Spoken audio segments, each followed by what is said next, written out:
Hey everyone, this is Athletes and Antiquities. In today's video, we're going over a rookie card of one of the best players to ever play in the NFL from one of the most forgotten sets ever released.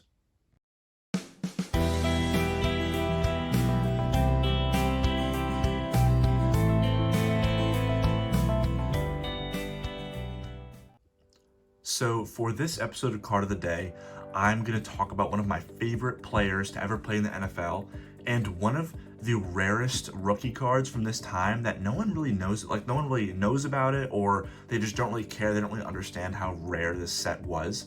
But Eric Dickerson is one of the greatest running backs of all time. He was the first running back to break 2,000 yards in one season, which was unheard of. It's only been done. It was done by Adrian Peterson. Adrian Peterson came very close to beating Eric Dickerson's record.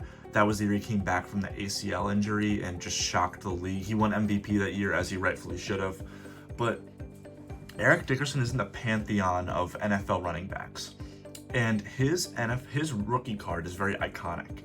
You see, he's got his little afro going on with his glasses, his goggles that he always wore. Very iconic look of Eric Dickerson. It's an iconic look of the time too. This picture just oozes late 70s, early 80s. And I just love this card. But the 1984 Topps standard set, which is what this is from, is not rare by any means. As of the making of this video, in the PSA population of all grades, for that Eric Dickerson, there are 8,300 total graded. 8,300. But this Eric Dickerson rookie card, there's only 125. That is less than 2% of the population of the Eric Dickerson from regular Topps. It's 1.5% of the population. So why is this card so rare? Well, the title, the flip on the PSA case kind of gives it away. But basically, you had to mail in a form to get from Topps this set of cards, and not many people did that. It wasn't very well advertised, and it was a very uncommon thing to do at that time. So very few people actually capitalized on this. There were certain sports magazines where this was sent out in. And it was a form that you'd fill out, and it would give you the amount. I don't know the exact numbers. It's very hard to find information on this so many years later.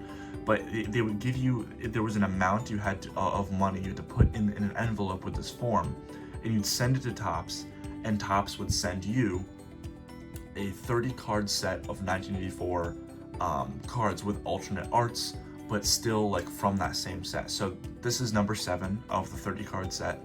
And it's exactly how the name suggests. It's a glossy card.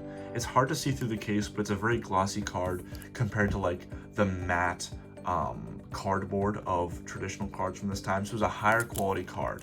And the back, you can see it doesn't have any stats like most cards do. They have their stats on their cheap cardboard. This is a higher quality card stock. It's almost like a Topps Tiffany 1984 NFL Football Stars Collector's Edition. So it was meant to be a premium product, and that's exactly what it was. But very few people did this, and out of the very few people that did it, very few people kept them. So it's not like with 84 Topps where people found boxes and boxes of this stuff later on, and the hobby was able to enjoy it for a very large supply of product for a very long time. With the 84 send-ins, they released the promo, and a few people did it, and then they stopped, and that was it. Only 125 of this card have been graded. I'm sure there's a lot more that are existing. I'm not saying there's only 125 out there, but let's see even if there's 1,000. That's still dwarfed by that standard Topps set. And I also like them because they're action shots. It's got a cartoony illustrated background of a play, from a playbook. They all have that from the set, but it's uncommon to have good action shots of players' rookie cards from this time, because a lot of times, with this card right here, they would just send a photographer out and just take pictures of these rookies. They didn't have time to really be in a game and have really good action shots. So it was just, hey, go find that guy at practice, take his picture, we're gonna put it on a card. And you can see that with this Eric Dickerson and many of the rookies at that time.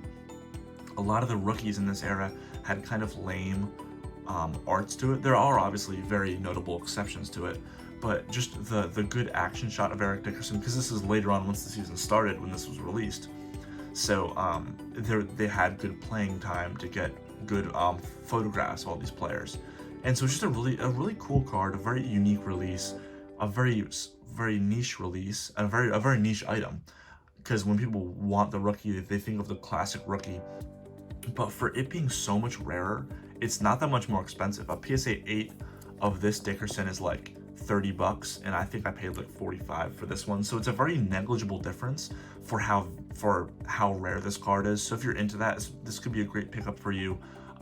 So yeah, what do you think? Have you heard of this card before? Are you interested in it at all? Do you just like not care and you prefer the original base sets? I'd like to hear your thoughts on things. But yeah, thought it'd be a cool card to show off.